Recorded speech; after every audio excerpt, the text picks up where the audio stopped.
আচ্ছা শোনো, আলোর মধ্যে তোমাদের একটাই টপিক বাকি ছিল, তার নাম ছিল প্রিজম। ঠিক আছে, প্রিজমটা কেমন দেখতে? ত্রিভুজ আকার কিন্তু আয়তাকার তল বিশিষ্ট, মানে এই ধারগুলো আয়তক্ষেত্র টাইপের। কেমন টাইপের? আয়তক্ষেত্র। এরকম একটা ঘন বস্তু, আমরা অঙ্কে শিখেছি ঘন বস্তু, আয়ত ঘন, ওগুলো পড়েছি না?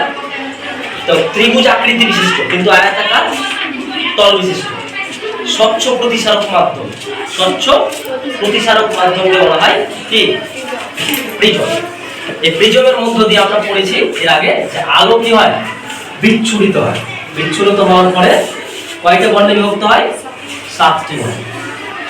1 2 3 4 5 6 7। ভালোভাবে দেখো, আমরা জানতাম যে বে নি আ সহ, সবসময় আমরা বাংলাটা লিখবো, তাহলে ভুল হবে। ইংরেজিতে লিখলে কি হবে?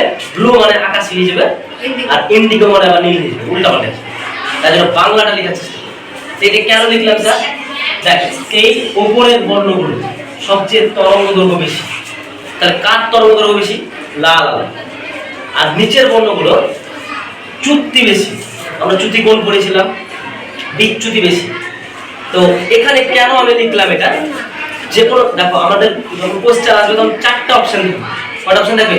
4টা বর্ণ থাকবে, যে বলবে কোন বর্ণের বিচ্যুতি বেশি। আমরা এইভাবে সাজাবো, সাজানোর পরে দেখবো যেটা নিচে আছে তার বিচ্যুতি বেশি আর তরঙ্গ দৈর্ঘ্য কম, আর যেটা উপরে থাকবে তার তরঙ্গ দৈর্ঘ্য বেশি, তাহলে বিচ্যুতি কম। আর তরঙ্গ দৈর্ঘ্য বেশি হলে আবার কম্পাঙ্ক কম হয়, আর কম্পাঙ্ক বেশি হলে তরঙ্গ দৈর্ঘ্য কম হয়, মানে উল্টা পাল্টা সম্ভব।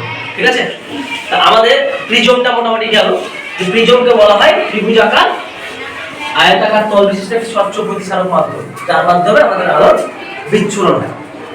আমরা